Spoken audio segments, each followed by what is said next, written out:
Hello दोस्तों, Rama mathematics classes में आपका स्वागत है। जैसे कि इसके पिछले वीडियो हम एडुटेरिया 7500 प्लस MCQ के अंतर्गत सेट नंबर 21 पढ़ चुके थे। आज देखेंगे इस वीडियो में सेट नंबर 22। सेट नंबर 22 से जितने भी प्रश्न एवं महत्वपूर्ण तथ्य बनते हैं बस आप इसे ध्यानपूर्वक सुनिएगा और समझिएगा, और जो भी आपको महत्वपूर्ण पॉइंट लगे आप उसे अपने कॉपी पर नोट कर लीजिएगा, ताकि अगर यहाँ से प्रश्न बने तो एग्जाम हॉल में छूटने की संभावना बहुत ही कम बने। आइए बिना समय लेते हुए सीधे आते हैं अपने क्वेश्चन पर। देखिएगा क्वेश्चन नंबर 1, देखिएगा हम डिस्कशन भी करते चलेंगे। देखिएगा 1 मिनट। क्या था, देखिएगा भारहुत का स्तूप किस राजवंश की कला का सुंदर उदाहरण है। भारहुत का स्तूप किस राजवंश की कला का सुंदर उदाहरण है? तो याद रखिएगा शुंगकालीन स्थापत्य कला। ऑप्शन नंबर डी होगा, ऑप्शन नंबर डी। आप इसे ध्यान से याद रखिएगा। अब देख लेते हैं कुछ प्रमुख स्तूप के बारे में। बस आप इसे देखिएगा तो पूछेंगे सांची का स्तूप, क्या बोले हैं, सांची का स्तूप कहाँ है? तो सांची का स्तूप जो है सांची में। सांची का स्तूप कहाँ है? तो सांची। और सांची कहाँ पड़ता है? तो मध्य प्रदेश अर्थात MP में पड़ता है। आप इसे ध्यान से याद रखिएगा। लेकिन आगे पूछेंगे दमेक, क्या बोले हैं, दमेक स्तूप। दमेक स्तूप कहाँ है? दमेक स्तूप कहाँ है? तो याद रखिएगा सारनाथ में। कहाँ है? तो सारनाथ में। और सारनाथ कहाँ पड़ता है? तो उत्तर प्रदेश में पड़ता है। कहाँ? तो उत्तर प्रदेश में पड़ता है। दूसरा पूछेंगे जगर, क्या तो जगर यमपेट। जगर यमपेट स्तूप कहाँ है? जगर, क्या बोले हैं, जगर यमपेट। जगर यमपेट स्तूप कहाँ है? तो याद रखिएगा आंध्र प्रदेश में। कहाँ है? तो आंध्र प्रदेश में है। आगे देखिएगा पूछेंगे नागार्जुन कोंडा। नागार्जुन कोंडा स्तूप कहाँ है? तो गुंटूर जिला में। नागार्जुन कोंडा स्तूप कहाँ है? तो गुंटूर जिला में। आप इसे ध्यान से याद रखिएगा। आगे पूछेंगे अमरावती स्तूप। अमरावती स्तूप भी कहाँ है? तो अमरावती स्तूप जो है क्या बोले हैं, अमरावती स्तूप भी जो है गुंटूर जिला में। कहाँ? तो गुंटूर जिला में। आप बस इसे ध्यान से याद रखिएगा। इसके अलावा हम बोध गया स्तूप कहाँ है? बोध गया स्तूप जो है कहाँ? तो बिहार में है। बोध गया स्तूप कहाँ? तो बिहार में है। आप इसे ध्यान से याद रखिएगा। एक है भारहुत का स्तूप, क्या? तो एक है भारहुत का स्तूप कहाँ है? तो सताना में। क्या भारहुत, क्या बोले हैं, भारहुत का स्तूप कहाँ है? तो सताना में। कहाँ है? तो सताना में है। बस आप इसे ध्यान से याद रखिएगा। लेकिन आगे पूछेंगे पिपरवा स्तूप, क्या? तो पिपरवा स्तूप कहाँ है? पिपरवा पिपरवा स्तूप कहाँ है? तो याद रखिएगा बस्ती जिला में। कहाँ? तो बस्ती जिला में। कहाँ? बस्ती जिला में। बस आप इसे ध्यान से याद रखिएगा, क्योंकि स्तूप से प्रश्न बनते हैं। अब देख लेते हैं गौतम बुद्ध के प्रमुख स्तूप कौन कौन हैं। गौतम बुद्ध के स्तूप जहाँ से प्रश्न बनने की संभावना बनते हैं। देखिएगा गौतम बुद्ध के क्या बोले हैं? तो स्तूप। देखिएगा जिसमें से क्या तो नालंदा नागार्जुन कोंडा जो है गौतम बुद्ध का ही स्तूप है। आप याद रखिएगा। सांची और क्या तो सारनाथ जो है गौतम बुद्ध से संबंधित है। भारहुत और बोध गया स्तूप गौतम बुद्ध के से संबंधित है। तो यहाँ पर पूछेंगे गौतम बुद्ध के 8 स्तूप हैं। गौतम बुद्ध के कितने स्तूप हैं? तो 8 स्तूप। यहाँ पे ध्यान से याद रखिएगा। लेकिन पूछेंगे भगवान बुद्ध के जो 8 स्तूप हैं वो ये कौन कौन हैं? तो याद रखिएगा हम 8 के नाम बता देते हैं। बस आप इसे ध्यान से सुन लीजिएगा और अपने कॉपी पर नोट कर लीजिएगा। क्या बोले हैं? तो नालंदा है, दूसरा है नागार्जुन कोंडा है, तीसरा है सांची का स्तूप है, चौथा है सारनाथ, क्या? तो सारनाथ। उसके अलावा है भारहुत, क्या? तो भारहुत है, बोध गया है, अमरावती है, पिपरवा हवा है, क्या? तो जगरमेट है, क्या? तो जगरमेट। यहाँ पे से ध्यान से याद रखिएगा। देखते हैं क्वेश्चन नंबर दूसरा। 1 मिनट देखिएगा क्वेश्चन नंबर कितना होगा? तो दूसरा। देखिएगा क्वेश्चन नंबर दूसरा क्या बोलता है। देखिएगा थोड़ा सा जूम कर देते हैं कि आपको अच्छा से आप देख सकें। देखिएगा क्वेश्चन नंबर कितना है? तो दूसरा क्या है, वेद इनमें से कौन सा अंग जटिल शब्द के अर्थ एवं व्याम के लिए प्रसिद्ध है। वेदों का इनमें से कौन सा अंग जटिल शब्द के अर्थ एवं व्याम के लिए प्रसिद्ध है? तो आप ध्यान से याद रखिएगा कौन है तो निरुकत हैं। क्या तो निरुकत हैं। तो देखिएगा वेद। तब पूछेंगे वेदों की संख्या कितनी, तो वेदों की संख्या 6 है। कितना तो 6 है।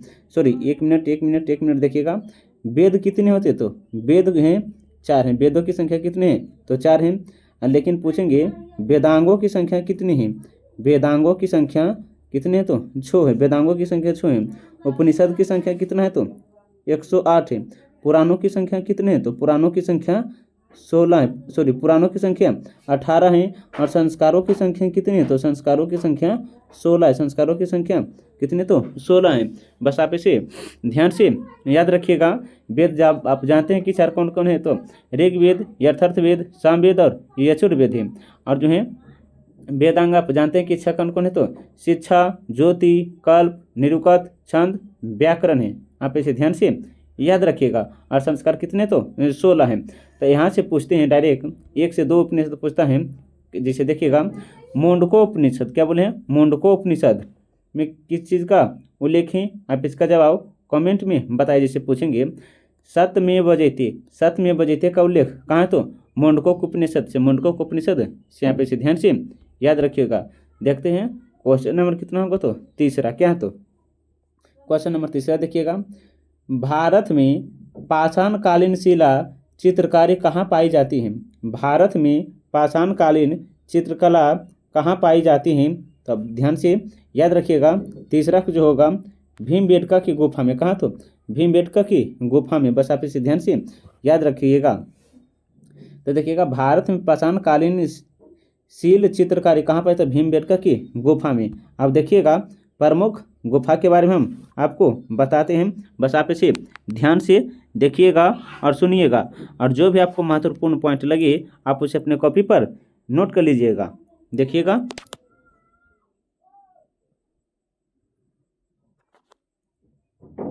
देखिए क्या, तो जिसमें से पहला बोले हैं भीमबेटका की गुफा के बारे में देखते हैं। क्या, तो भीमबेटका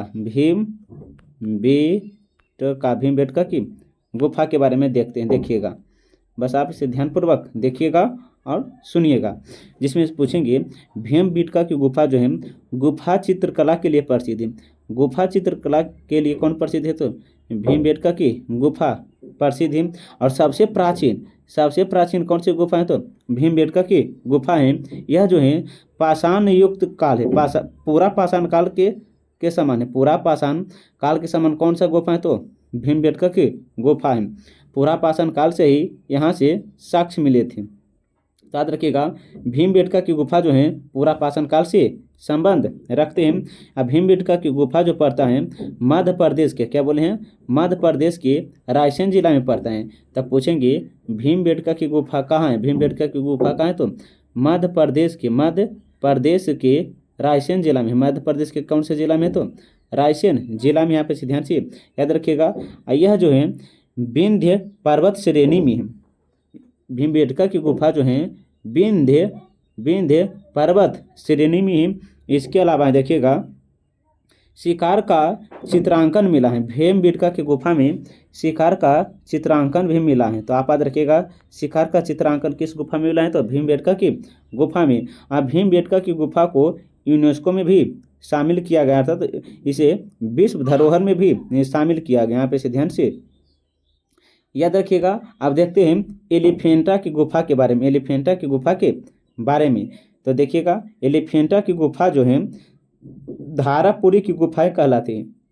एलिफेंटा गुफा को धारापुरी, क्या बोले हैं, धारापुरी गुफा भी कहते हैं। धारापुरी गुफा भी कहते हैं। इसमें कुल 7 गुफाएं। एलिफेंटा की गुफा में कुल कितने, तो 7 गुफाएं। एलिफेंटा की गुफा जो है महाराष्ट्र मुंबई की है। महाराष्ट्र मुंबई में है। आप इसे ध्यान से याद रखिएगा, महाराष्ट्र मुंबई में है। आप इसे ध्यान से याद रखिएगा। लेकिन पूछेंगे कौन सा द्वीप पर है। एलिफेंटा की गुफा पूछेंगे कि कौन सा द्वीप पर है, तो एलिफेंटा द्वीप पर है। एलिफेंटा द्वीप पर है। तो डायरेक्ट पूछता है प्रश्न कि धारापुरी गुफा जो है किस द्वीप पर है, तो एलिफेंटा लिखते हैं।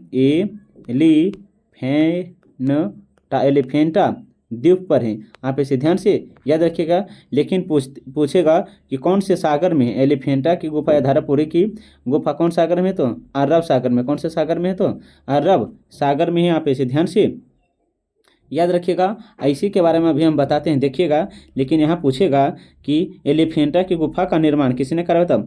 राष्ट्रकूट शासकों ने करवाया था। राष्ट्रकूट शासकों ने करवाया था। किसे, तो एलिफेंटा की गुफा का। भगवान शिव को समर्पित है। एलिफेंटा की गुफा किस देवता को समर्पित है, तो भगवान शिव को समर्पित है। भगवान शिव को समर्पित है। कौन सी गुफा, तो एलिफेंटा की गुफा। लेकिन यह पूछेंगे त्रिमूर्ति, अर्धनारीश्वर, पंचमुखी मूर्ति। त्रिमूर्ति क्या बोले हैं, त्रिमूर्ति, पंचमुखी मूर्ति। त्रिमूर्ति, पंचमुखी मूर्ति और अर्धनारीश्वर का साक्ष्य कहाँ से मिला है, तो एलिफेंटे की गुफा से मिला। एलिफेंटे की गुफा से मिला। यहाँ पे ध्यान से याद रखिएगा, क्योंकि यह प्रश्न पूछे भी गए हैं और पूछने की संभावना भी बनते हैं। कौन सा प्रश्न कब पूछ दे ये कहना संभव नहीं है। देखिएगा आगे क्या है, तो लेकिन पूछेंगे एलिफेंटा की गुफा। एलिफेंटे की गुफा का नाम पुर्तगालियों ने दिया। एलिफेंटा को गुफा का नाम किसने दिया, तो पुर्तगालियों ने दिया था। जैसे आप जानते हैं कि पुर्तगाली भारत में कब आए थे, 1498 में आया था। कौन, तो भारत आने वाले प्रथम पुर्तगाली तो वास्को डेगामा थे। या प्रथम व्यापारी कौन थे, तो वास्को डेगामा था।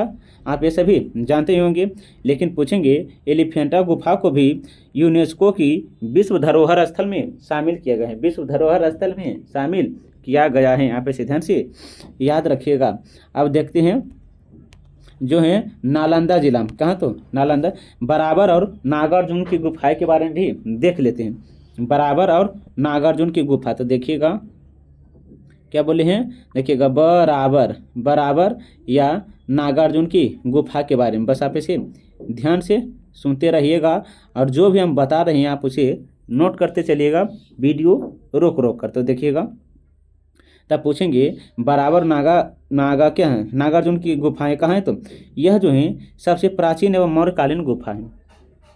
सबसे प्राचीन क्या बोले हैं, सबसे प्राचीन एवं मौर्यकालीन गुफा कौन है, तो बराबर और नागार्जुन की गुफाएं, नागार्जुन की गुफाएं।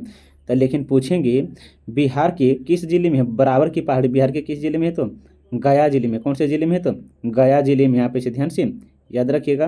तो देखिएगा गया जिले में है। तो यहाँ से पूछेंगे बराबर की पहाड़ी की, एक है बराबर की गुफा और एक है नागार्जुन की गुफा। एक है बराबर की गुफा, एक है नागार्जुन की गुफाएं। तो देखिएगा दूसरा क्या है, तो एक मिनट देखिएगा, हाँ इसी में बताते हैं। देखिएगा बराबर क्या बोले हैं, बराबर। तो देखिएगा दूसरा जो है अशोक ने। तब पूछेंगे बराबर की पहाड़ी का निर्माण अशोक ने करवाया था। बराबर की पहाड़ी का निर्माण किसने, तो अशोक ने करवाया था। बराबर की पहाड़ी में 4 गुफाएं हैं। बराबर की पहाड़ी में कुल कितने गुफाएं, तो 4 गुफाएं। आप इसे ध्यान से याद रखिएगा। लेकिन पूछेंगे वे 4 गुफा कौन कौन से हैं, तो देखिएगा एक है लोमस ऋषि की गुफा। लोमस ऋषि की गुफा, पहला क्या बोले हैं, लोमस ऋषि की गुफा। और दूसरा है सुदामा की गुफा। दूसरा क्या है, तो सुदामा की गुफा। और तीसरा है कर्ण चौपर। तीसरा क्या बोले हैं, कर्ण चौपर है। और चौथा जो है विश्व झोपड़ी है। चौथा कौन है, तो विश्व झोपड़ी है। आप इसे ध्यान से याद रखिएगा। देखिएगा कि नागार्जुन द्वारा नागार्जुनी की गुफा, नागार्जुनी की गुफा में कौन कौन से, तो देखिएगा अशोक के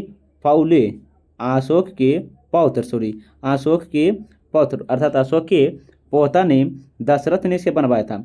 नागार्जुन की पहाड़ी को अशोक के पौत्र अर्थात पोता दशरथ ने बनवाया था।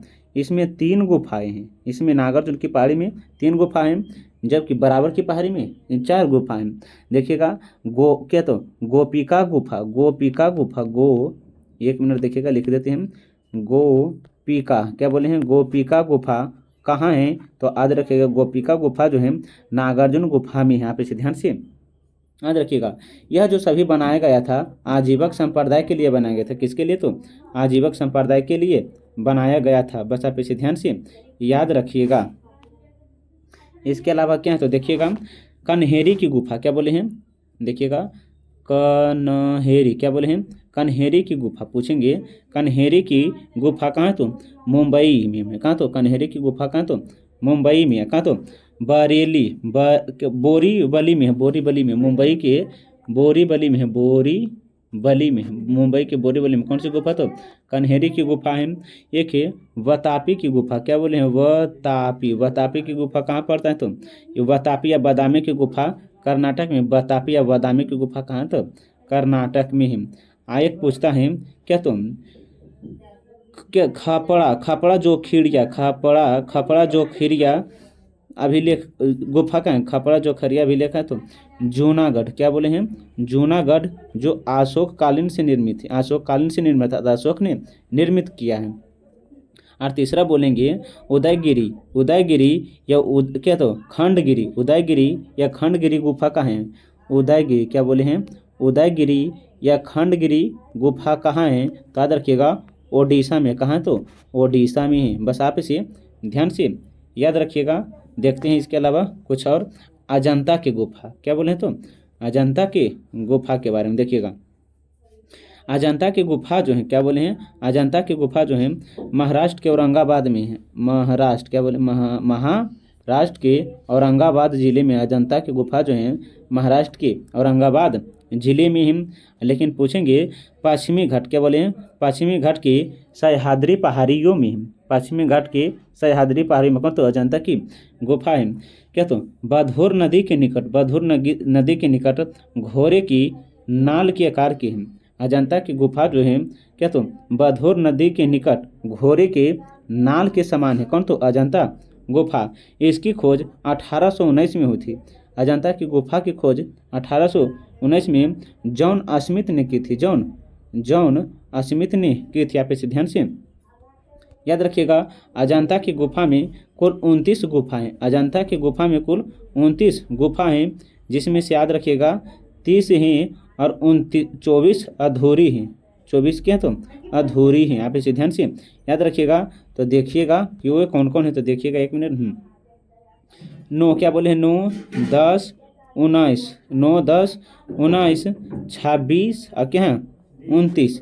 ये जो 5 है विशेष बिहार से संबंधित है, विशेष बिहार। तो देखिएगा 1, 2, 3, 4, 5 क्या क्या बोले हैं तो लिख देते हैं दोबारा। देखिएगा 9, 10, 19 और क्या बोले हैं 26 और क्या तो 29।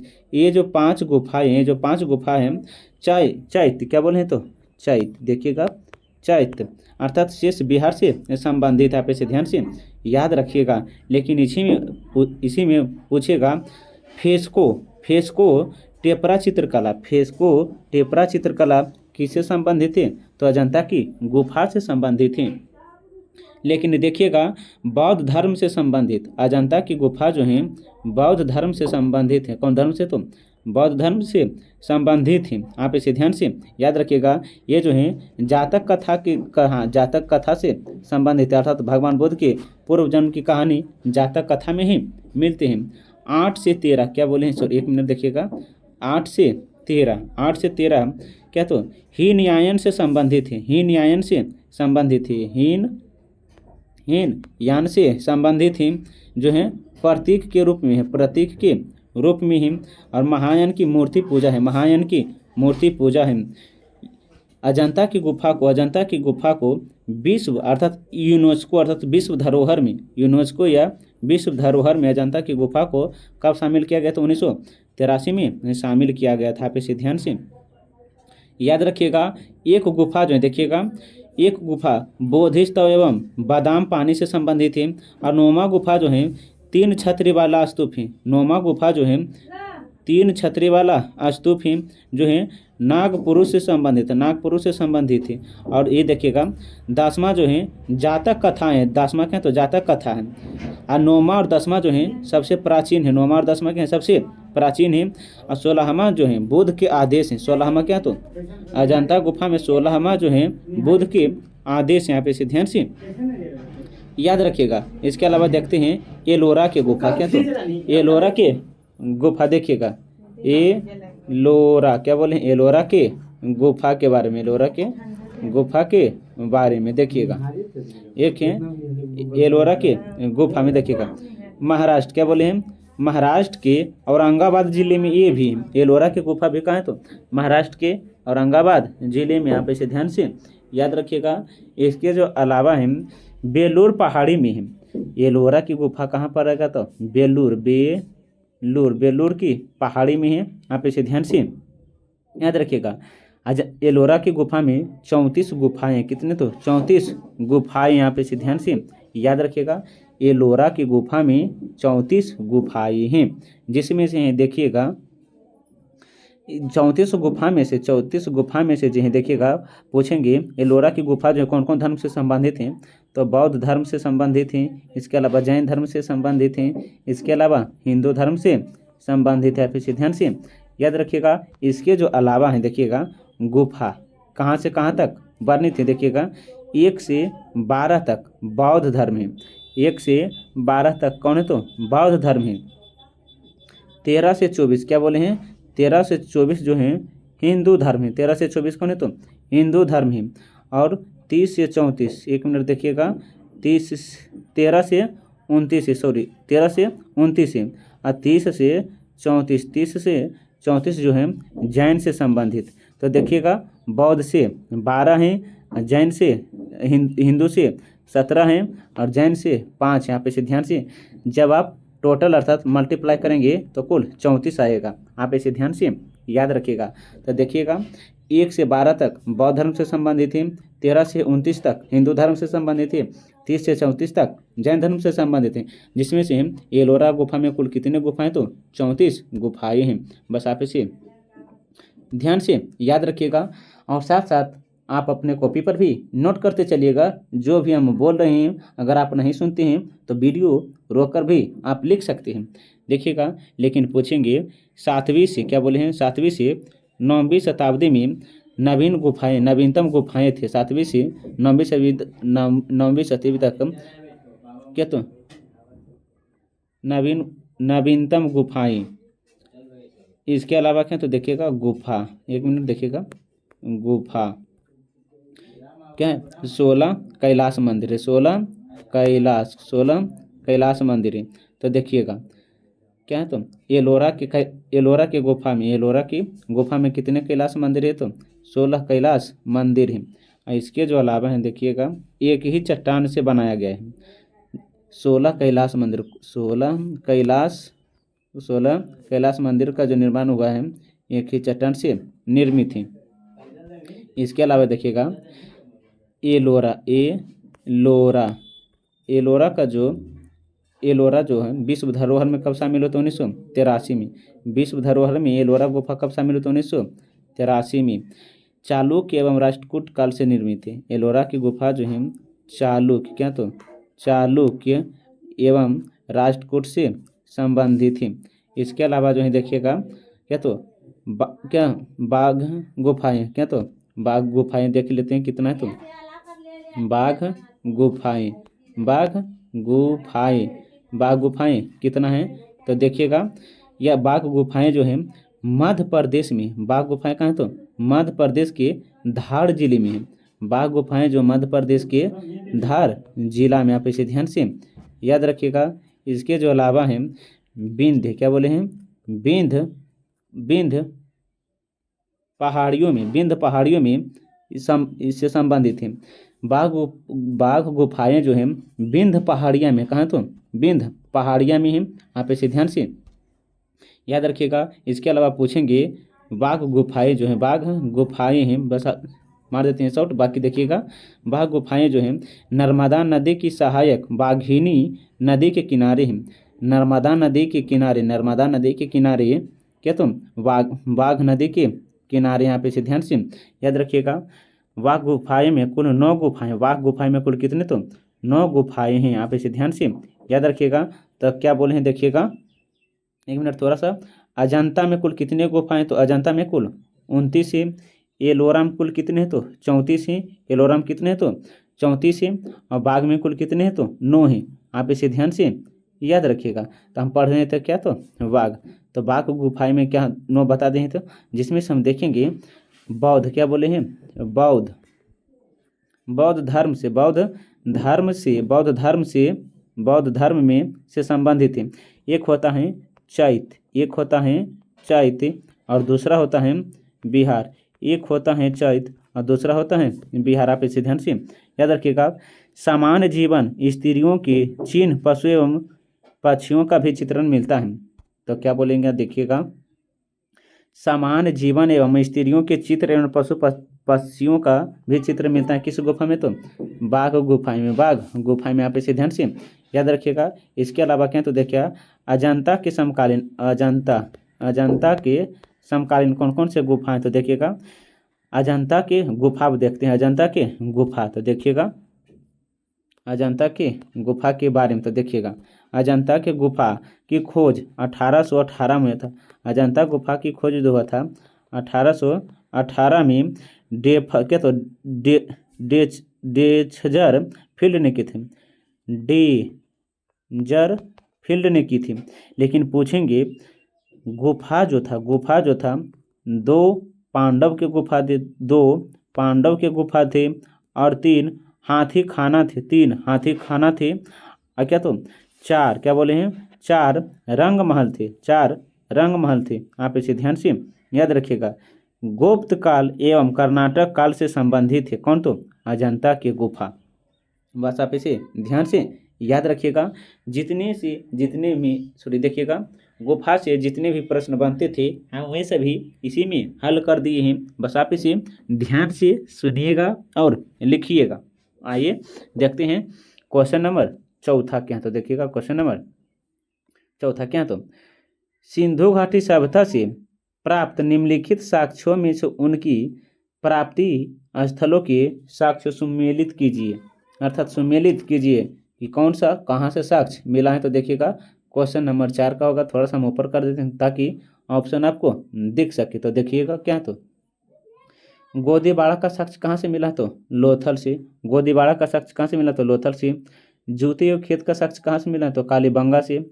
हड़प्पा लिपि के बड़े आकार वाले संकेत में ये कहाँ से मिला? तो बनावली से। हल की टेराकोटा प्राप्ति तो धौलावीरा से। कहाँ से? धौलावीरा से। आप इसे ध्यान से याद रखिएगा। तो ऑप्शन नंबर ए होगा। तो देखिएगा लोथल और एक है गोदीबाड़ा जो हड़प्पा सभ्यता से संबंधित दो प्रमुख बंदरगाह हैं। लोथल जो पड़ता है गुजरात में, लोथल कहाँ है? तो गुजरात में। और कालीबंगा कहाँ है? तो राजस्थान में। कालीबंगा का तो राजस्थान में। यहाँ पे इसे ध्यान से याद रखिएगा। इसके पिछले वीडियो हम हड़प्पा सभ्यता से संबंधित इसी में बहुत ही डिटेल और बारीकी से पढ़ाई। मुझे लगता है सेट नंबर 20 में होगा। आप उसे जाकर देख लीजिएगा। बहुत ही डिटेल बारीकी से हल करवा दिए थे पूरा ही हड़प्पा सभ्यता। आते हैं सीधे आप क्वेश्चन नंबर 5 पर। देखिएगा तो क्वेश्चन नंबर 5 कितना है? तो देखिएगा क्वेश्चन नंबर 5 में क्या प्रश्न है देखिएगा। 1 मिनट। हाँ, संत कबीर निम्न में से किसके शिष्य थे? तो संत कबीर जो था किसके शिष्य थे? तो रामानंद के। संत कबीर किसके शिष्य थे? तो रामानंद के। आप इसे ध्यान से याद रखिएगा। दक्षिण भारत से क्या बोले हैं? दक्षिण भारत से उत्तर भारत में भक्ति का श्रेय लाना किसे दिया जाता है? तो रामानंद को ही लाया जाता है। रामानंद को ही दिया जाता है श्रेय। आप इसे ध्यान से याद रखिएगा। देखते हैं क्वेश्चन नंबर 6। ऋग्वेद की कौन सी एकमात्र शाखा जो वर्तमान में भी उपलब्ध है? ऋग्वेद की कौन सी एक शाखा जो वर्तमान में भी उपलब्ध है? तो देखिएगा छो का जो होगा क्या? तो साकल है। क्या? तो साकल है। आप इसे ध्यान से याद रखिएगा। इसके अलावा देखिएगा वेद के बारे में हम बताते हैं। किसके बारे में? तो ऋग्वेद के बारे में। देखिएगा ऋग्वेद। तो देखिएगा ऋग्वेद में जो है पूजा पाठ का उल्लेख यहाँ पे से ध्यान से याद रखिएगा। इसके अलावा कुछ प्रश्न पूछ देते हैं, आप इसका जवाब कमेंट में बताइएगा। ऋग्वेद में अग्नि का उल्लेख कितने बार है? इसके अलावा अग्नि और क्या? तो अग्नि का उल्लेख कितनी बार है? अग्नि का उल्लेख कितने बार है? आप इसका जवाब इसके अलावा बताइएगा। यमुना का उल्लेख कितनी बार है? सरस्वती का उल्लेख कितनी बार है? और गंगा का उल्लेख कितनी बार है? आप ये सभी का जवाब कमेंट में बताइएगा। दोबारा हम बोल देते हैं कि ऋग्वेद में गंगा, यमुना, सरस्वती और अग्नि का उल्लेख कितने बार है? आप इसका जवाब सभी का कमेंट में दीजिएगा। आते हैं सीधे क्वेश्चन नंबर 7वां पर, देखिएगा। तो इसका क्या बोले हैं, क्वेश्चन नंबर 6 का ये हो जाएगा क्वेश्चन नंबर 7। देखिएगा, मध्यकालीन भारत का आर्थिक जीवन मुख्यतः आधारित है तो कृषि पर है। किस पर है? तो कृषि पर है। आप इसे ध्यान से याद रखिएगा। क्वेश्चन नंबर 8वां देखिएगा, दीनपन्ह नामक नगर की स्थापना किस मुगल बादशाह ने की थी? दीनपन्ह नामक नगर की स्थापना किस मुगल बादशाह ने की थी? तो 8 का जो होगा ऑप्शन नंबर सी, हुमायूं ने की थी। हुमायूं ने की थी। आप इसे ध्यान से याद रखिएगा। देखिएगा आगे क्या, तो क्वेश्चन नंबर क्या होगा, तो 9वां, जहांगीर का मकबरा देखिएगा। तो जहांगीर का मकबरा जो है किस नदी के किनारे है? जहांगीर का मकबरा जो है किस नदी के किनारे है? तो आप इसे ध्यान से याद रखिएगा। तो 9 को जो होगा रावी नदी के किनारे है। रावी नदी के किनारे, आप इसे ध्यान से याद रखिएगा। लेकिन पूछेंगे गंगा नदी का उल्लेख पूरे भारत में कितना है? तो 2525 किलोमीटर है। पूरा बिहार में गंगा नदी की लंबाई कितना है? तो 445 किलोमीटर है। आप इसका जवाब बताइएगा कि पूरा बिहार में गंगा नदी की लंबाई कितना है? गंगा नदी की लंबाई कितना है? आप इसका जवाब कमेंट में बताइएगा। देखिएगा, अब आया है प्रश्न किसके बारे में? तो जहांगीर के बारे में। तो जहांगीर के बारे में हम डिटेल करते हैं, बस आप इसे ध्यान से सुनिएगा। तो देखिएगा 1 मिनट, जहांगीर क्या थे? तो जहांगीर देख लीजिए। तब पूछेंगे जहांगीर का पूरा नाम, जहांगीर का पहला पूछेंगे पूरा नाम। तो देखिएगा जहांगीर का पूरा नाम नूर क्या बोले हैं? नूर उद क्या बोले हैं? नूर उद दीन मोहम्मद सलीम था। इसका उपनाम जहांगीर था। जहांगीर का जन्म क्या बोले हैं? जहांगीर का जो जन्म हुआ था 31 अगस्त 1569 को फतेहपुर सीकरी में हुआ था। और जहांगीर का मृत्यु 28 अक्टूबर 1627 को हुआ था। 1627 को हुआ था। इनके पिता, जहांगीर के पिता जो थे अकबर थे। जहांगीर के पिता कौन थे? अकबर थे। आप इसे ध्यान से याद रखिएगा। जहांगीर के माता मरियम उज जमानी था। जहांगीर की जो पत्नी थी, देखिएगा जहांगीर की पत्नी नूरजहां को लेकर इनकी 8 पत्नियां थी। नूरजहां को लेकर जहांगीर की कितनी? तो 8 पत्नियां थी। आप इसे ध्यान से। संतान अगर पूछेंगे तो शाहजहां को लेकर जहांगीर को 7 पुत्र थे। कितने? तो 7 पुत्र थे। लेकिन पूछेंगे जहांगीर कौन से धर्म को मानते थे? तो इस्लाम धर्म को। जहांगीर की समाधि कहाँ है? तो जहांगीर का मकबरा के तो शहजादा लाहौर में शहदरा लाहौर में है। याद रखिएगा जहांगीर का मकबरा कहाँ है? तो शहदरा लाहौर में है। इसका शासन काल जो था, जहांगीर का जो शासन काल था 1605 से 1627 तक रहा। 1605 से 1627 तक, क्योंकि 1605 में अकबर का मृत्यु हो जाता है। आप इसे ध्यान से याद रखिएगा। एक पूछता है प्रश्न, देखिएगा कि जहांगीर के काल में कला और चित्रकला का शौक था। तब पूछेंगे चित्रकला का वर्म किस मुगल सम्राट की उल्लेख से संबंधित? तो जहांगीर।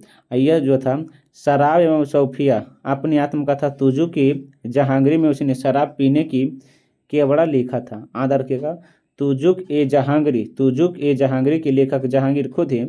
उसमें जो है शराब पीने का चित्रण किया था। कौन? तो जहांगीर थे। आप इसे ध्यान से याद रखिएगा। अब देखते हैं किसके बारे में? तो जहांगीर से ही संबंधित होगा। बस देखिएगा जहांगीर जो था क्या बोले हैं? जहांगीर जो था न्याय जंजीर के लिए जाने जाते। जहांगीर जो था न्याय जंजीर के लिए जाने जाते थे। और न्याय जंजीर पूछेंगे जहांगीर कहाँ लगवाए थे? तो आगरा के क्या बोले हैं? आगरा के किले के यमुना के निकट। आगरा किले में यमुना के निकट यमुना के निकट जहांगीर न्याय जंजीर कहाँ लगवाए थे? आगरा के निकट, आगरा में यमुना के निकट।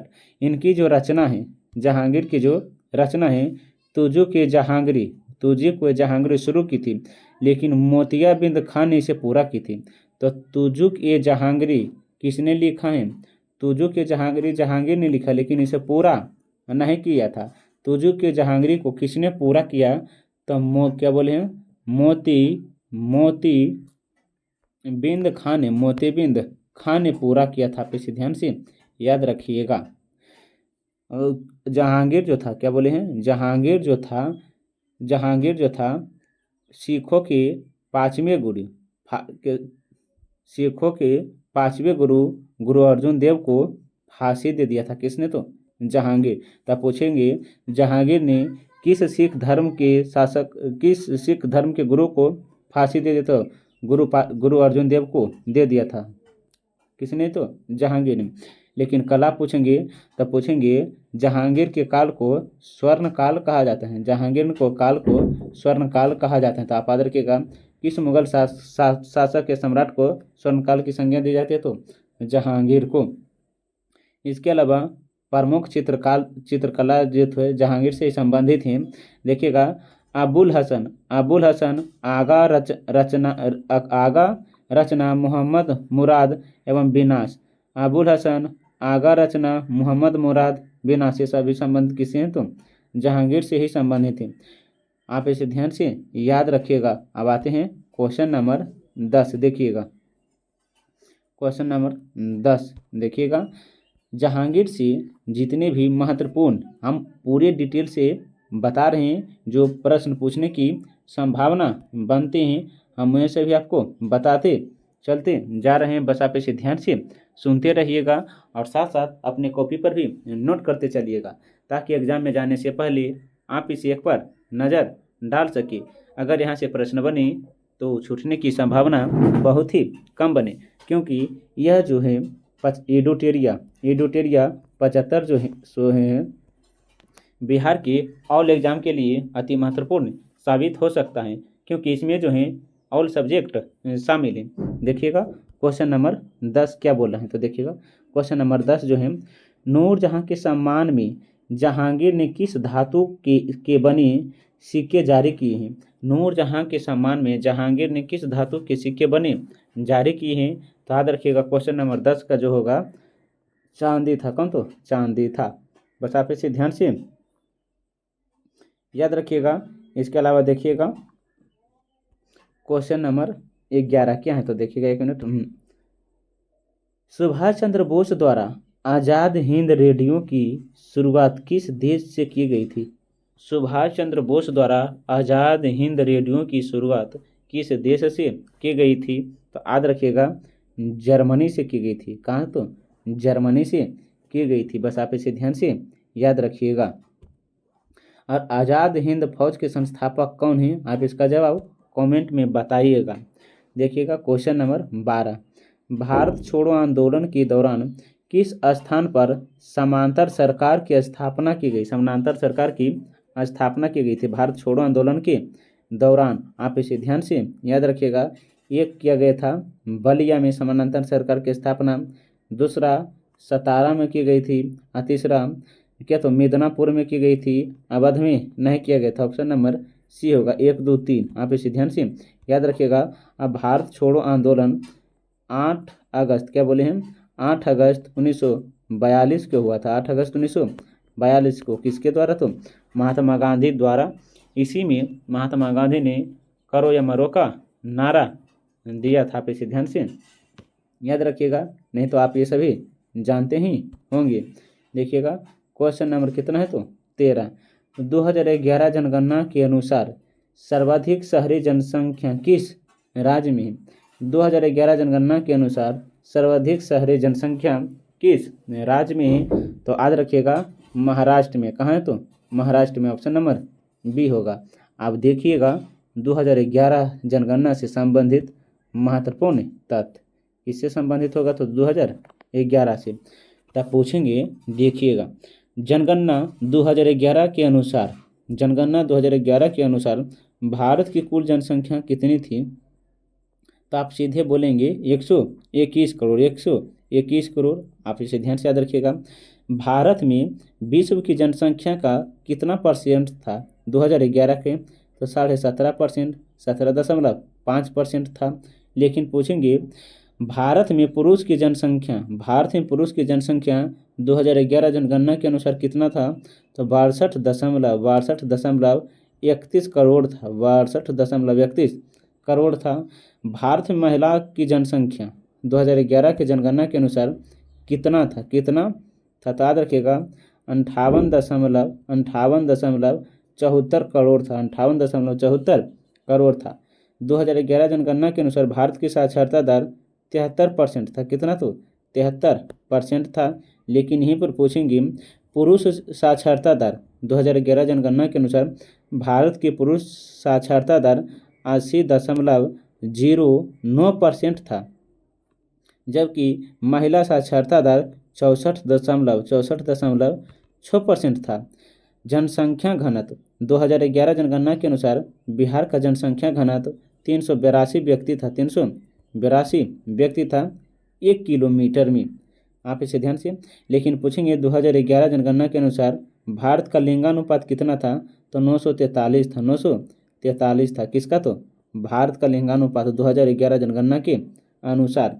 सर्वाधिक जनसंख्या वाला राज्य जो था, सर्वाधिक जनसंख्या वाला राज्य 2011 जनगणना के अनुसार जो था, पहला था यूपी, दूसरा पड़ता है महाराष्ट्र, क्या बोले हैं? महाराष्ट्र, तीसरा पड़ता है बिहार और चौथा जो पड़ता है पश्चिम बंगाल पड़ता है। पश्चिम बंगाल पड़ता है। इसे ध्यान से याद रखिएगा। सबसे कम जनसंख्या वाला राज्य सिक्किम था। ये जो हम सभी बता रहे हैं 2011 जनगणना से संबंधित होंगे। तो सबसे कम जनसंख्या वाला राज्य सिक्किम होगा। सर्वाधिक जनसंख्या वाला केंद्र शासित प्रदेश दिल्ली। सर्वाधिक जनसंख्या वाला केंद्र शासित प्रदेश दिल्ली है। सबसे कम जनसंख्या वाला केंद्र शासित प्रदेश लक्षद्वीप है। सर्वाधिक जनसंख्या घनत्व वाला राज्य बिहार है। सर्वाधिक जनसंख्या घनत्व वाला राज्य बिहार है, क्योंकि यहाँ जनसंख्या कितना? तो घनत्व 1106 है। न्यूनतम जनघनत्व वाला अरुणाचल प्रदेश है। वहाँ कितना? तो 17 है। वहाँ कितना? तो 17 अरुणाचल प्रदेश में। सर्वाधिक लिंगानुपात वाला राज्य केरल है। सर्वाधिक लिंगानुपात वाला राज्य केरल है। सबसे कम लिंगानुपात वाला राज्य हरियाणा है। सर्वाधिक लिंगानुपात वाला जिला माहे पुडुचेरी है। सर्वाधिक लिंगानुपात वाला जिला माहे पुडुचेरी है। सर्वाधिक साक्षरता वाला राज्य केरल है। सर्वाधिक साक्षरता वाला राज्य केरल है। ये सभी हम जो बोल रहे हैं 2011 जनगणना के अनुसार बोल रहे हैं। लेकिन पूछेंगे वर्तमान में सर्वाधिक साक्षरता वाला राज्य जो होगा मिजोरम हो गया है। कौन हो गया? तो मिजोरम हो गया है। सर्वाधिक साक्षरता वाला केंद्र शासित प्रदेश, सर्वाधिक साक्षरता वाला केंद्र शासित प्रदेश जो है लक्षद्वीप है। कौन है? तो लक्षद्वीप है। 92.28% है। सबसे कम साक्षरता वाला राज्य, सबसे कम साक्षरता वाला राज्य जो है बिहार है। बिहार है। 2011 जनगणना के अनुसार जो होगा 61.8% है। सर्वाधिक साक्षरता वाला राज्य जो है मिजोरम है। कौन है? तो मिजोरम अभी हो गया है वर्तमान में 98.76% है। आप इसे ध्यान से याद रखिएगा। न्यूनतम साक्षरता वाला राज्य जो है अलीपुर मध्य प्रदेश 37 बिहार को भी पीछे छोड़ दिया है। लेकिन पूछेंगे 2011 जनगणना से ही संबंधित आंकड़े, बस आप इसे ध्यान से याद रखिएगा। लेकिन पूछेंगे, देखिएगा 2011 पूछेंगे भारत में पहली जनगणना की शुरुआत कब हुआ था? भारत में पहली जनगणना की शुरुआत कब हुआ था? तो 1872 में हुआ था। लॉर्ड मियो के काल में, लॉर्ड मियो के काल में, आप इसे ध्यान से, लॉर्ड मियो के काल में 1872 में हुआ था। लेकिन पूछेंगे देश में नियमित जनगणना कब हुआ था? तो 1881 में। 1881 में देश में नियमित जनगणना किसके काल में? तो लॉर्ड रिपन के काल में था। लॉर्ड रिपन के काल में हुआ था। स्वतंत्र भारत की पहली जनगणना, स्वतंत्र भारत की पहली जनगणना कब हुआ था? 1951 में हुआ था। स्वतंत्र भारत की पहली जनगणना 1951 में हुआ था। और 2011 जो जनगणना है, कौन सी जनगणना थी? तो 15वीं जनगणना है। कौन सी है? तो एक मिनट देखिएगा। 2011 है जो है कौन सी जनगणना है? तो 15वीं जनगणना है। कौन सी जनगणना है? तो 15वीं जनगणना है। लेकिन पूछेंगे स्वतंत्र भारत की 2011 कौन सी जनगणना है? तो 7वीं जनगणना है। कौन सी जनगणना है? तो 7वीं जनगणना। आप इसे ध्यान से याद रखिएगा।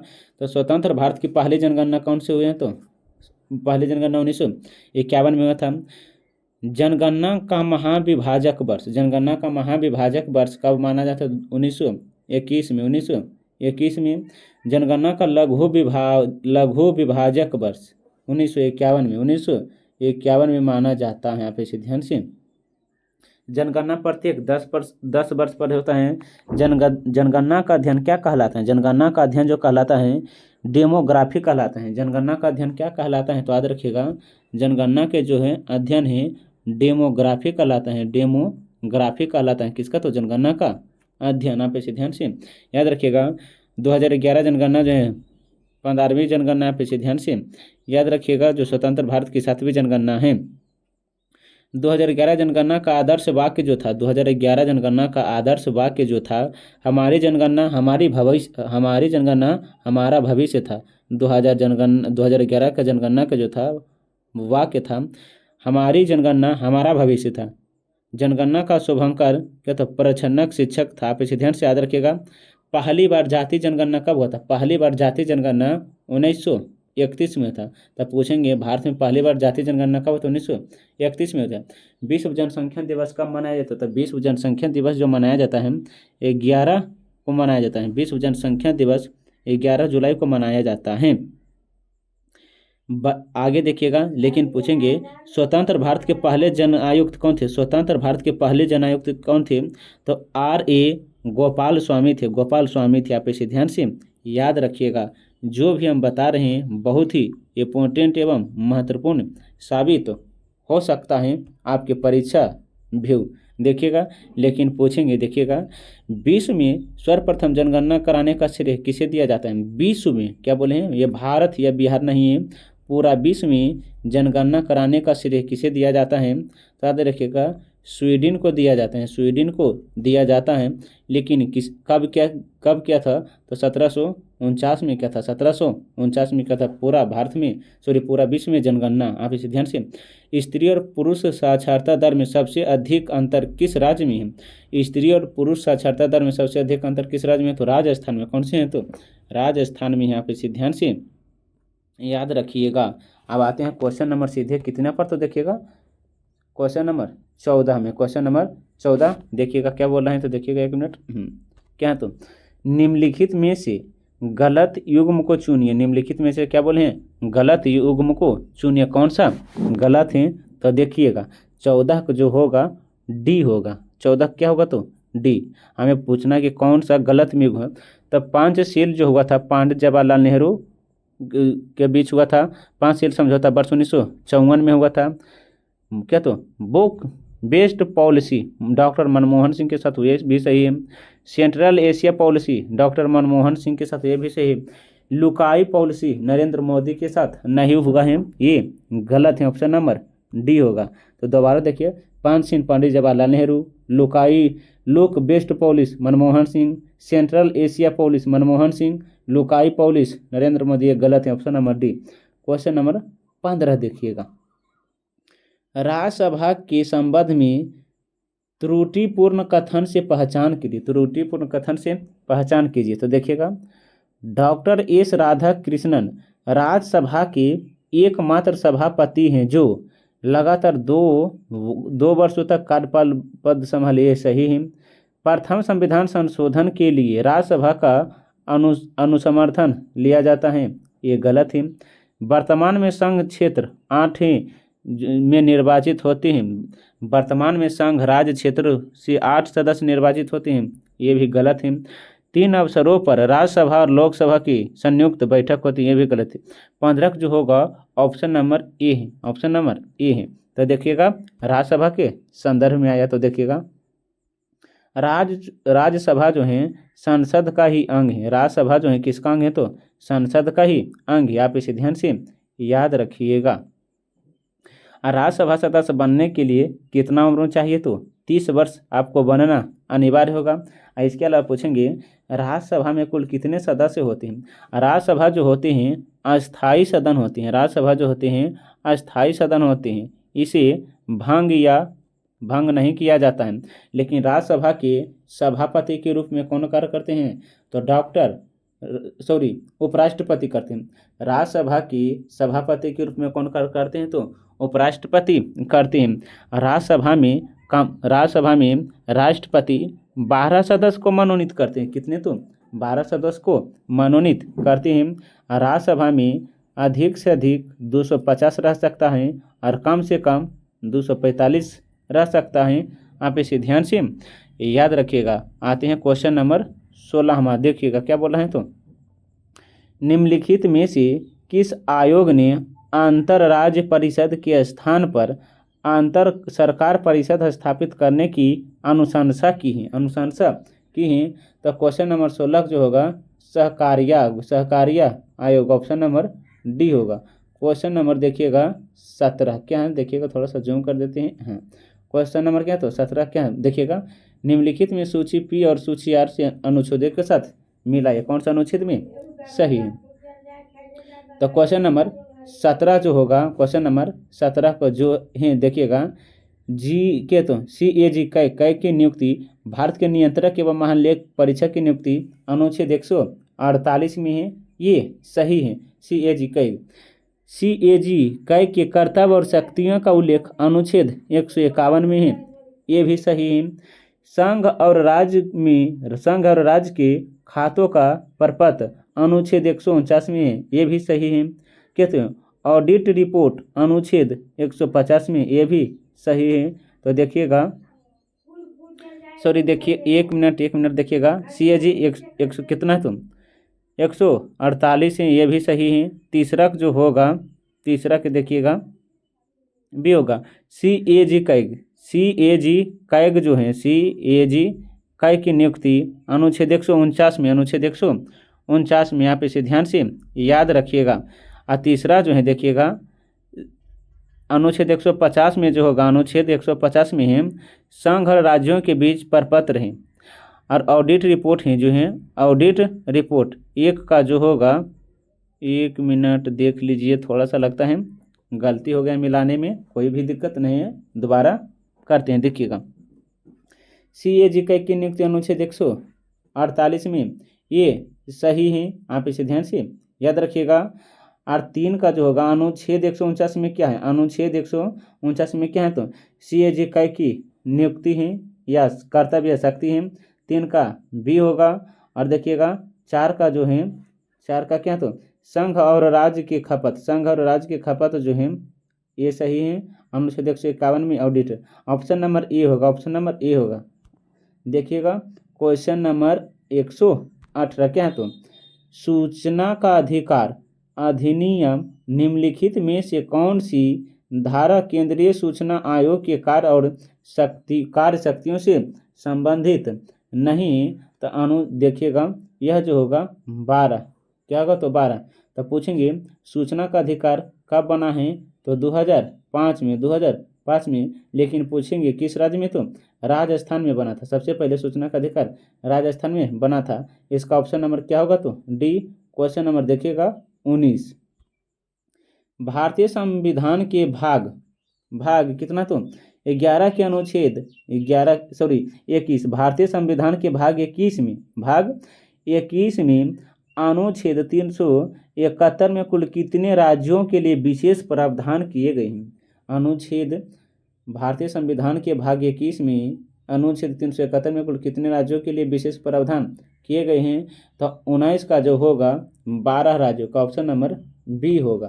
क्वेश्चन नंबर 20 देखिएगा, उपराष्ट्रपति के पुनः निर्वाचन के संबंध में है, उपराष्ट्रपति के निर्वाचन में पुनः संबंधित कौन सा कथन सही है। तो देखिएगा 20 का जो होगा संविधान केवल एक बार पुनः निर्वाचन के लिए प्रावधान कर सकता है, ये गलत है। संविधान केवल 2 बार पुनः निर्वाचन कर सकता है, ये भी गलत है। संविधान केवल 3 बार, ये भी गलत। संविधान पूर्णतः मौन कर सकता है, ऑप्शन नंबर डी होगा। क्वेश्चन नंबर देखिएगा 21 क्या तो एलब नदी और राइन नदी किस सागर में अपना जल गिराती हैं। एलब नदी और राइन नदी किस सागर में अपना जल गिराती हैं। तो 21 का जो होगा उत्तरी सागर में गिराती हैं, उत्तरी सागर में। क्वेश्चन नंबर 22 देखिएगा, निम्नलिखित में से किस महाद्वीप में मरुस्थलीय की समस्या न्यूनतम है। किस महाद्वीप में मरुस्थलीय समस्या न्यूनतम है? तो 22 का जो होगा ये होगा क्या? तो यूरोप है। कौन है? तो यूरोप है। क्वेश्चन नंबर 23 देखिएगा, भारत में ऑर्किड ऑर्किड टाइगर रिजर्व कहाँ है? ऑर्किड टाइगर रिजर्व कहाँ है? 23 का जो होगा सी होगा। कहाँ? तो असम में। भारत में ऑर्किड टाइगर रिजर्व कहाँ है? तो असम में है। क्वेश्चन नंबर 24 देखिएगा, परवल भीति से संबंधित निजमन अवतल सिद्धांत किसने प्रतिपादित की थी? किसने प्रतिपादित की थी? तो क्वेश्चन नंबर 24 का जो होगा डार्विन ने किया था। कितने? तो डार्विन ने। परवल भीति से संबंधित निजमन अवतल सिद्धांत किसने? तो डार्विन ने प्रतिपादन की थी। क्वेश्चन नंबर 25 देखिएगा, समुद्रीय जल लवणता में विश्वव्यापी विभिन्नता का सही औसत परिसर या रेंज निम्नलिखित में से कौन सी है? तो 25 का जो होगा 34 से 37 है। ऑप्शन नंबर ए 34 से 37। देखिएगा आगे, एक मिनट। क्वेश्चन नंबर 26 देखिएगा। क्वेश्चन नंबर 26 देखिएगा क्या? तो सूची 1 और सूची 2 के साथ सम्मिलित कीजिए, दिए गए कूटों का चयन कीजिए। धार्मिक समुदाय प्रतिशत हिस्सा जो है 2011 जनगणना के अनुसार कितना % है? देखिएगा 26 का जो होगा, क्वेश्चन नंबर 26 का जो होगा देखिएगा कौन है? तो देखिएगा ईसाई जो है 2.3% है। ईसाई जो है 2.3% है। आप इसे ध्यान से याद रखिएगा। और बौद्ध जो है 0.7% है। बौद्ध जो है 0.7% है। आप इसे ध्यान से याद रखिएगा। इसके अलावा है सिख जो है 1.72% है। और जैन जो है 0.4% है। तो ऑप्शन नंबर सी होगा। Option number C. आगे बढ़ते हैं, देखिएगा क्वेश्चन नंबर कितना है? तो 27। देखिएगा क्या है, किसी वस्तु का विस्थापन होता है, किसी वस्तु का विस्थापन होता है तो याद रखिएगा सभी में। किसी वस्तु का विस्थापन धनात्मक में भी, ऋणात्मक में और शून्य भी, उपयुक्त में से सभी। क्वेश्चन नंबर 28 देखिएगा क्या है? तो किसी पीले कागज को लाल किरणें से गुजरने पर क्या? तो अग्रलिखित इनमें से कौन सा रंग प्राप्त होता है? कौन सा रंग प्राप्त होता है? तो 28 का जो होगा बी। कौन होगा? तो काला होगा। कौन होगा? तो काला होगा। क्वेश्चन नंबर 29 देखिएगा, यदि पृथ्वी की घूमन की गति घूर्णन बढ़ा दी जाए तो भूमध्य रेखा पर पिंड का वजन होगा। यदि पृथ्वी की घूर्णन गति बढ़ा दी जाए तो भूमध्य रेखा का पिंड होगा क्या? तो देखिएगा याद रखिएगा 29 का जो होगा घट जाएगा। घूर्णन गति क्या? तो घट जाएगा। आगे देखिएगा क्वेश्चन नंबर 30, जल गैस मुख्यतः किसका मिश्रण है? जल गैस मुख्यतः किसका मिश्रण है? तो याद रखिएगा हाइड्रोजन, कार्बन और मोनोऑक्साइड। ऑप्शन नंबर ए होगा। क्वेश्चन नंबर देखिएगा, एक मिनट। क्वेश्चन नंबर कितना देखिएगा? तो क्वेश्चन नंबर देखिएगा 31 क्या है? सूची 1 और सूची 2 को मिले, एक तरफ है ईंधन गैस और दूसरे तरफ प्रमुख अवयव है। तो क्वेश्चन नंबर 31 का जो होगा देखिएगा, पहला जो है मीथेन और इथेन, हाइड्रोजन जो है CNG में प्रयोग होता है। आगे देखिएगा हाइड्रोजन, मीथेन, कार्बन और मोनोऑक्साइड जो होता है कोल गैस में प्रयोग होता है। 2 का देखिएगा LPG में क्या? तो प्रोपेन और ब्यूटेन होता है। भाप और अंगार गैस में कार्बन डाइऑक्साइड होता है। तो क्वेश्चन नंबर 31 का जो होगा ऑप्शन नंबर सी होगा। मिलान देख लीजिए। आगे क्या? तो क्वेश्चन नंबर 32 देखिएगा क्या बोल रहा है, निम्नलिखित में से क्या बोले हैं? निम्नलिखित प्रक्रमों में कौन सा एक रासायनिक अपक्षयन का भाग नहीं है? तो देखिएगा क्वेश्चन नंबर 32 का जो होगा लवण क्रिस्टल विकास। क्वेश्चन नंबर देखिएगा 33। क्वेश्चन नंबर 33 देखिएगा क्या? तो निर्पाद दिया सलाई के निर्माण में लाल फास्फोरस का उपयोग होता है। ऐसा तथ्य के कारण होता है कि उसमें क्या होता है? तो याद रखिएगा उसमें जो होता है साधारण तापमान या फास्फोरस की अन्य किस्मों से कम अभिक्रियाशील होता है? ऑप्शन नंबर बी होगा, ऑप्शन नंबर बी होगा। क्वेश्चन नंबर देखिएगा 34, क्या तुम बेकिंग सोडा के संबंध में निम्नलिखित में से कौन सा कथन सही नहीं है? कौन सा कथन सही नहीं है? तो 34 का जो होगा ऑप्शन नंबर सी, यह एक संरक्षीय क्षारक है। ऑप्शन नंबर ए होगा, ऑप्शन नंबर सी है, option number C. Question number देखिएगा 35, क्या है तुम यम क्या तो M R N A vaccine का संबंध किससे है? वैक्सीन का संबंध किससे है? तो 35 का जो होगा कोरोना वायरस से है, कोरोना वायरस से, ऑप्शन नंबर ए होगा। क्वेश्चन नंबर 37 देखिएगा, फेफड़ों के आवरण को क्या कहा जाता है? फेफड़ों के आवरण को क्या कहा जाता है? तो याद रखिएगा, क्या तो फुफ्फुस झिल्ली कहा जाता है, फुफ्फुस झिल्ली कहा जाता है। क्वेश्चन नंबर 37 देखिएगा, निम्नलिखित में से कौन सा पाचक एंजाइम है किसके द्वारा पाचन होता है? किसके द्वारा पाचन होता है? तो टाइलिन के द्वारा, ट्रिप्सिन के द्वारा, पेसिन के द्वारा, ऑप्शन नंबर डी। उपयुक्त में से सभी होगा, 37 का डी। क्वेश्चन नंबर देखिएगा 38, पशुओं को दिए जाने वाले कौन सा दर्द निवारक भारत में गिद्धों के लगभग विलुप्त होने के लिए उत्तरदायी है? तो क्या डाइक्लोफेनिक है, डाइक्लोफेनिक, ऑप्शन नंबर डी होगा। क्वेश्चन नंबर 39 देखिएगा, निम्नलिखित में से कौन सी एक स्वापक क्या पीला हरी नार्कोटिक के तो एनाल्जेसिक्स औषधि है? याद रखिएगा 39 का जो होगा, 39 का ऑप्शन नंबर ए है, मॉर्फिन है, क्या तो मॉर्फिन है।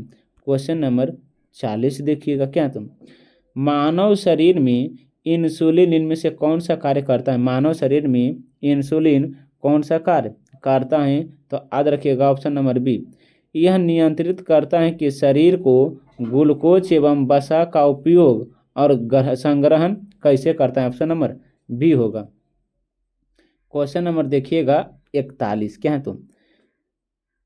तुम मेगालोब्लास्टिक एवं एनीमिया किस विटामिन की कमी के कारण होता है? मेगालोब्लास्टिक एनीमिया किस विटामिन की कमी के कारण होता है?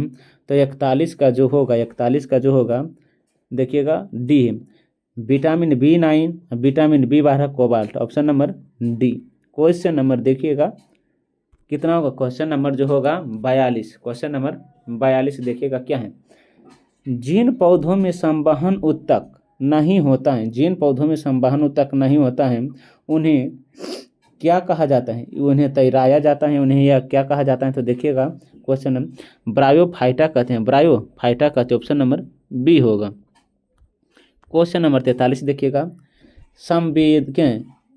संवेदनग्राही के संसूचन के लिए कौन उत्तरदायी है? तो 43 का जो होगा बी होगा, स्वाद।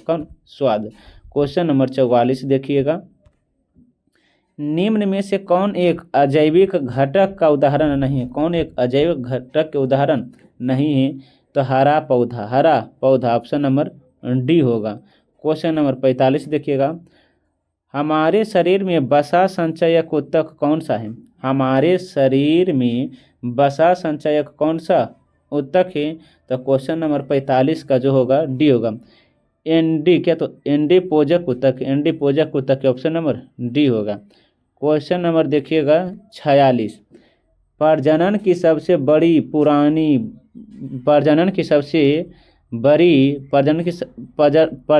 सबसे पुरानी विधि कौन सी? प्रजनन की सबसे पुरानी विधि कौन सी है? तो 46 के याद रखिएगा, वरण एवं चयन, ऑप्शन नंबर बी होगा। क्वेश्चन नंबर 47 देखिएगा, भारत में बेरोजगारी के आंकड़े प्रकाशित किया जाता है। भारत में बेरोजगारी के आंकड़े प्रकाशित किया जाता है, तो 47 का जो होगा बी होगा। राष्ट्रीय प्रतिस्पर्धा सर्वेक्षण कार्यालय द्वारा, ऑप्शन नंबर बी।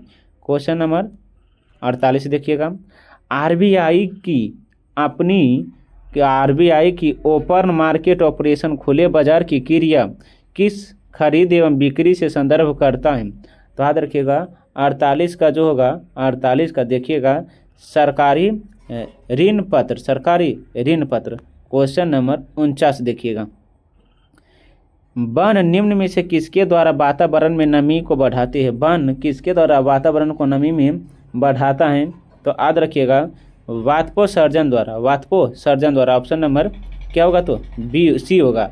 देखिएगा इस वीडियो का लास्ट प्रश्न है, दक्षिणी ध्रुव की खोज किसने की है? दक्षिणी ध्रुव की खोज किसने की है? तो क्या, तो ये क्या है? एम डसन ने की थी, एम डसन ने की थी। आप इसे ध्यान से याद रखिएगा, दक्षिणी ध्रुव की खोज एम डसन ने की थी। आप इसे ध्यान से याद रखिएगा।